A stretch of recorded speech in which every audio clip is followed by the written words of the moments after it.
এনে দেখো কিন্তু ওয়েট। হ্যালো বন্ধুরা, welcome back to my channel. কেমন আছো তোমরা? আশা করি অনেক ভালো আছো। আমি অনেক ভালো আছি। চলে আসলাম তোমাদের কাছে নতুন একটি ব্লগ নিয়ে। তো আজকে যে রেসিপিটা নিয়ে আসছে দেখো, সেটা হলো একটা ঝটপট পিৎজা বানালাম আজকে। সেটা হলো নুডলস, ভেজিটেবল এবং সাথে ছিল ডিম। নাস্তাটা এতই ঝটপট আর এত সুস্বাদু হয় যে বাচ্চারা কিন্তু খেতেই চাইবে।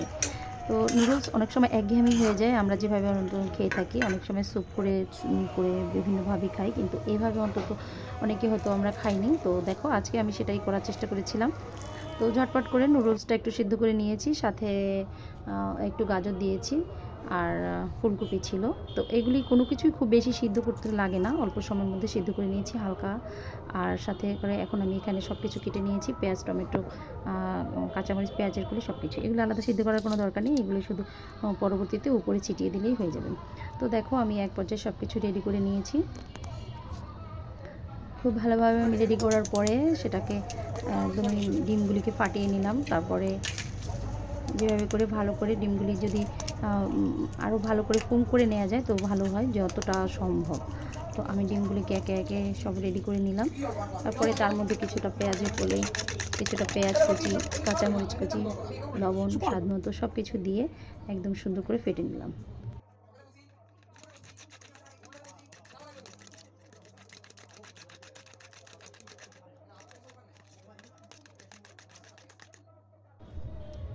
তো সব কিছু যখন রেডি আমার, তখন ডিমটাও রেডি হয়ে গেল। আর আমি ফ্রাই প্যান গরম করে তার মধ্যে ডিমটা ছেড়ে দিলাম। কিছুটা ডিম আমি রেখে দিলাম বাঁচিয়ে। এখানে যে আমি 3টা ডিম ইউজ করেছি, অ্যাকচুয়ালি যে 3টাই লাগবে এমন না, তোমাদের রেসিপি অনুযায়ী ততটুকুই দিতে পারো, বেশি কম বাড়াতেই পারো। তো তার মধ্যে একদম ডিমটা দেওয়ার সাথে সাথে কিন্তু দেরি করা যাবে না, কারণ ডিমটা যদি ওই ভিজা ভাবটা যদি শুকিয়ে যায় তাহলে কিন্তু এই নুডলসটা ওটা লেগে থাকবে না।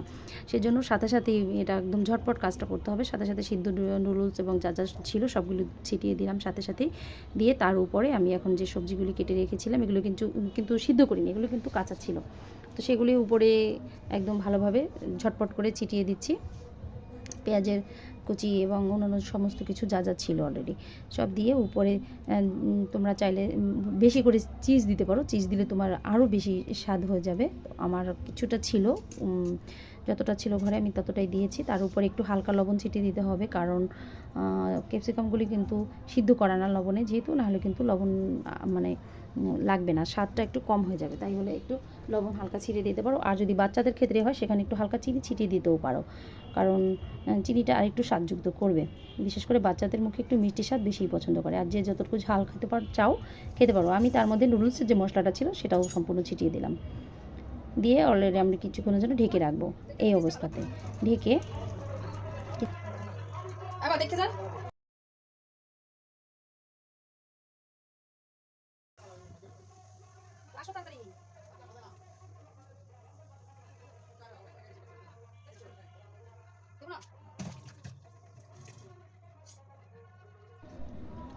ঢাকনা দিয়ে কিছুক্ষণ জাল দেওয়ার পরে আমি এখন চেপে চেপে আর একটু ভালো করে এটাকে মিশিয়ে দিলাম। মিশিয়ে দেওয়ার পরে খুব বেশি সময় না, কিন্তু একদমই কম সময়, একটা ডিম ভাজতে যত সময় লাগছে ততটা সময়।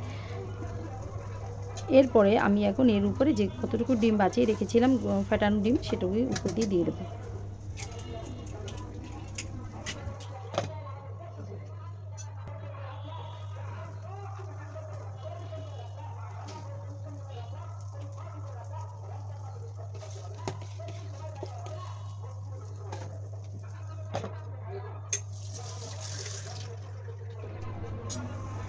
উপর দিয়ে সেই ডিমটুকু দেওয়ার পরে আবার কিছুক্ষণ ঢাকনা দিয়ে ঢেকে অল্প সময় 1 মিনিটের মতো দিয়ে পরবর্তীতে আবার এটাকে উল্টিয়ে দিতে হবে।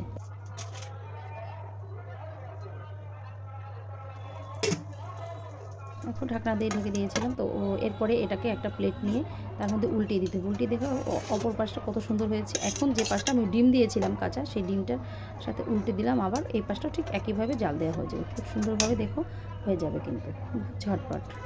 টাইমিংটা কিন্তু অনেক তাড়াতাড়ি হয় এটা।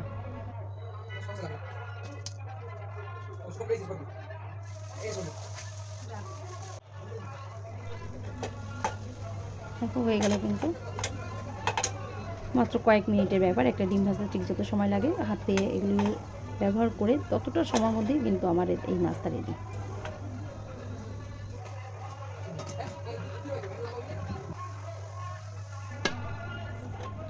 তো হয়ে গেল কিন্তু আমার, দেখো এই যে আমি নামিয়ে নিয়েছি অলরেডি। এখন উপরে তুমি টমেটো সস এবং যে সস খেতে চাও সেটা দিতে পারো, দিয়ে পরিবেশন করলেই হয়ে গেল। বাচ্চারা অনেক সুস্বাদু করে খেয়ে নেবে, কোনো দিকে তাকাবে না একদমই। তুমি যেভাবে দেবে অবশ্যই খেয়ে নেবে। তো এভাবে তোমরা বানিয়ে নিতে পারো। অবশ্যই তোমাদের ভালো লাগলে একটা লাইক দিয়ে দিও আর সাবস্ক্রাইব করে পাশে থেকো। যারা অলরেডি সাবস্ক্রাইব করে ফেলেছো তোমাদেরকে অনেক অনেক ধন্যবাদ জানাই। আর যারা ফেসবুক পেজ থেকে দেখছো অবশ্যই ফলো করে পাশে থেকো।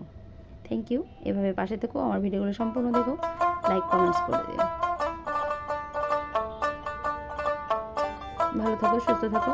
আবার কথা হবে নতুন কোনো ব্লগ নিয়ে, নতুন কোনো ভিডিও নিয়ে।